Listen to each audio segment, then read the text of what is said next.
Hello hello मेरे प्यारे प्यारे दोस्तों, आपका मेरे चैनल में स्वागत है। मेरे चैनल का नाम है रजनीकांत सिन्हा, यूट्यूब का चैनल है। ये मेरा लेक्चर नंबर 14 चल रहा है, जिसमें हम लोग जेईई एडवांस 2026 में जिन्हें देना है ना, उनकी तैयारी के लिए करा रहे हैं। ये लेक्चर इतना आसान है कि क्लास 10, 11, 12 सब लड़के हमारे इसको समझ सकते हैं, है ना। ये लेक्चर नंबर 14 है। आगे बढ़ने से पहले क्वेश्चन लिख लें। क्वेश्चन लिखने से पहले जो है एक फोटो बना रहे हैं, एक फोटो बना रहे हैं। ये ट्रायंगल हो गया और मान लीजिए कि स्पेस में है। ये एक और पॉइंट ले लो अंदर, है कि नहीं। और ये जो है इसको यहां से यहां मिला दो,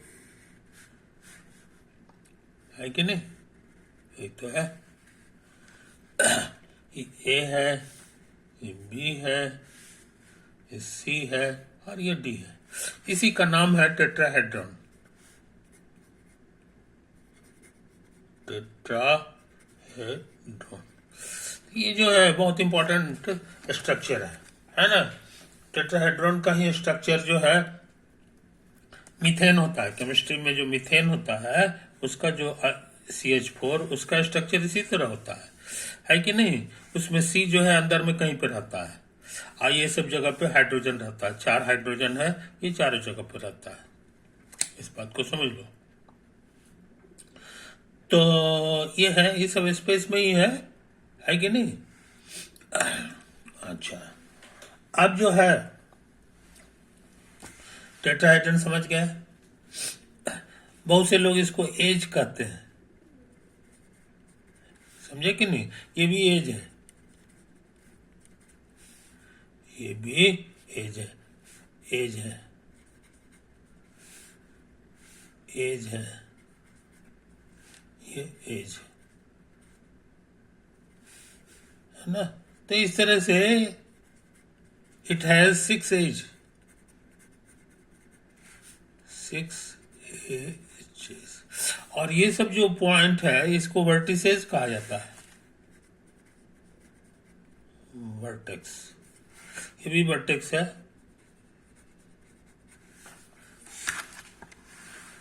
बढ़िया से नोट कर लो, है कि नहीं। ये तो है फोटो, ये वर्टेक्स है, ये भी वर्टेक्स है, ये भी वर्टेक्स है। तो इट हैज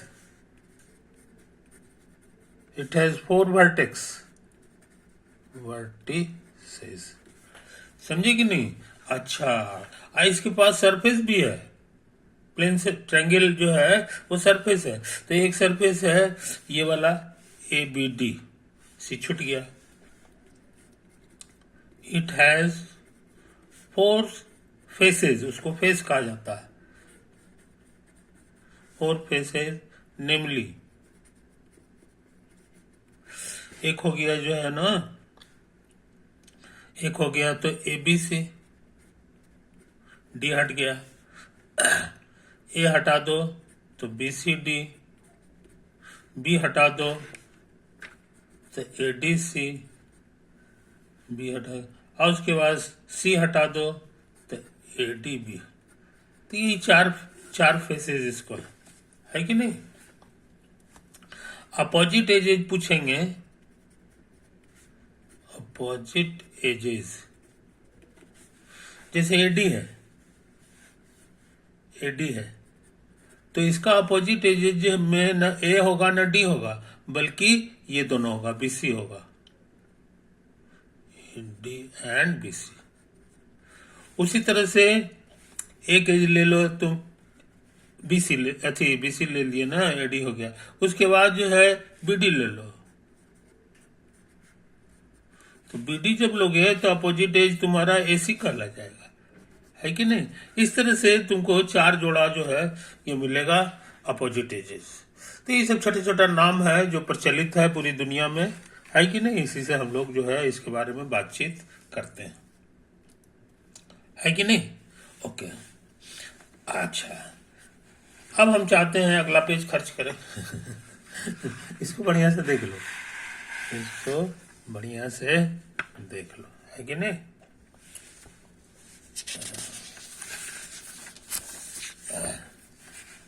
ये 39 था, ये 40 होने जा रहा है। तो ऐसा करते हैं, है कि नहीं। ये है, ये है, ये है, ये है कि नहीं, और ये तुम्हारा इधर हो गया।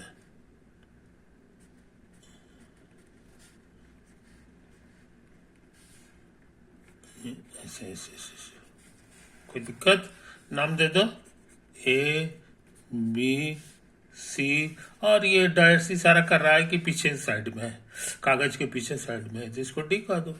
इसका जो पोजीशन वेक्टर है इसको एक कह दो। इसका क्या मतलब हुआ कि कहीं पर भी ओरिजिन है तो ये जो वेक्टर हमारा होगा, इसको मिलाने पर जो वेक्टर तैयार होगा, इसी वेक्टर का नाम है ए, यानी ओ ए वेक्टर। उसी तरह इसका पोजीशन वेक्टर बी है, यानी ओ बी, और ये इसका सी है, इसका डी है, इटीसी। सबका जो है पोजीशन वेक्टर का नाम दे दिए, है कि नहीं। अब क्वेश्चन का क्या कहना है सो समझ लो। क्वेश्चन का क्या कहना है इसको भी हम लोग समझ लें। The join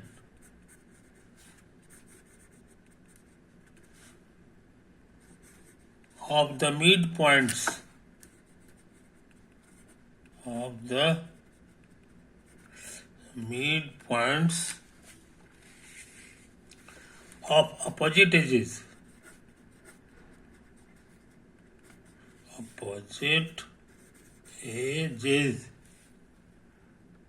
of a tetrahedron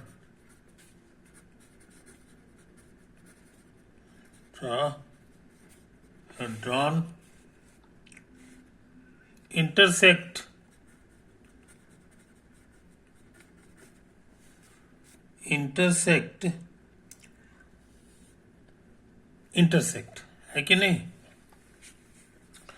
तो साबित करना है, टू प्रूव। तो अपोजिट एजेस पहले ले ले, है कि नहीं।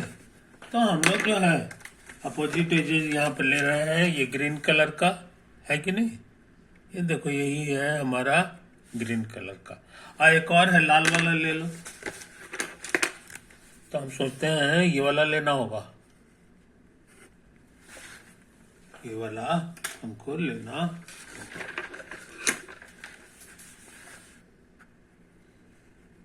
ये हो गया, ये अपोजिट एजेस हो गया, है कि नहीं। इसको बढ़िया से लिख लो, here BC and AD are opposite edges,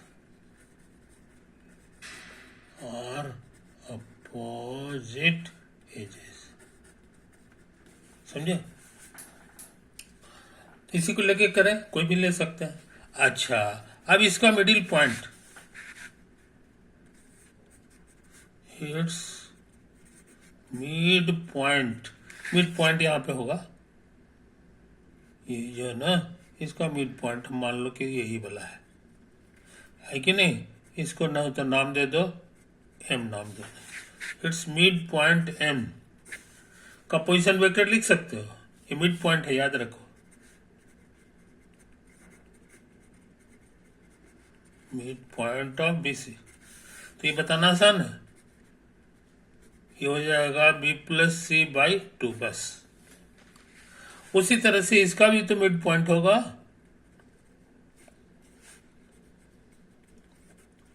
लाल वाले का, है कि नहीं। इसका भी नाम दे दो, N नाम दे दो। तो मिड पॉइंट N का पोजीशन वेक्टर बताना आसान है, A+D/2 बाय, ये तो आया। अच्छा, अब मेरे पास जो ये पॉइंट मिला है इसको मिला दो, तो तुमको MN हो गया। तो mid point of MN, mid point of, इसका नाम ना हो तो दे दो जीवन। जीवन क्या है? Mid point of haven. समझे कि नहीं? यही चाहिए। तो जीवन कितना हो जाएगा ये बताना आसान है, क्योंकि हमको दोनों का पोजीशन वेक्टर मालूम है, एम का भी और एन का भी। एम का भी हम निकाल चुके हैं, देखो यहाँ पे। तो दोनों को जोड़ के आधा करना होगा, तो B plus C by 2 plus A plus D by 2, A plus D by 2 by 2। समझे? तो जीवन हम लोग जान गए।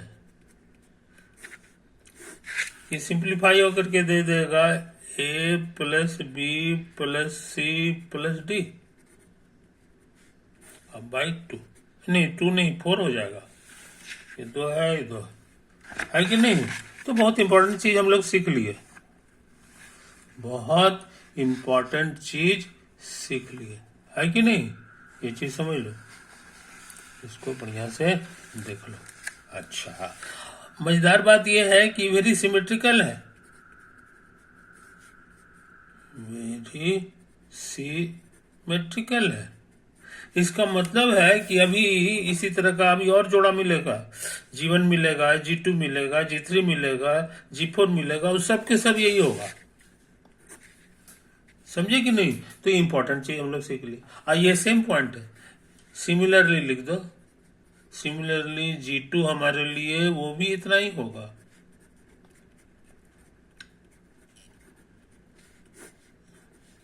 ये इशारा कर दिया कि G1 G2 are the same point. G1 and G2 are the same point. Similarly, G3 G4 है ना, G2 इस सब के सब जो है सेम पॉइंट है, और द सेम पॉइंट। क्लियर हुआ?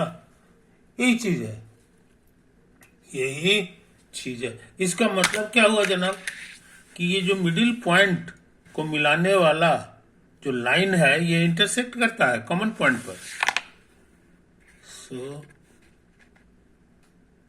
सो the join of mid point of opposite edges,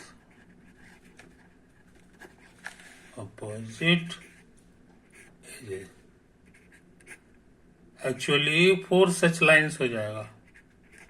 इस तरह का लाइन जो है हमको 4 ठो मिलेगा, और कंकरेंट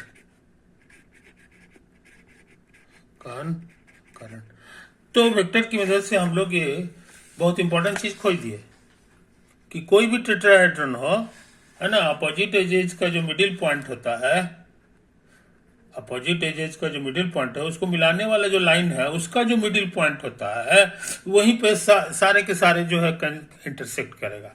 उस तरह का जितना भी मिडिल पॉइंट है वो सब एक ही जगह होता है, यानी चारों लाइन जो है एक ही जगह का ये करेगा, इंटरसेक्ट करता है कि नहीं? तो आज बहुत इंपॉर्टेंट चीज हम लोग सीख लिए मेरे यार। तो यही है वेक्टर का पावर। वेक्टर का ये पावर है कि ये जो है ऐसा ऐसा फिगर है कि नहीं, ये जो है जो बाकी पढ़ाई जो है वो सरेंडर कर जाता है, मगर वेक्टर जो है भिड़ जाता है और अंत में कुछ न कुछ बढ़िया चीज खोज के ही आगे निकलता है। ओवर।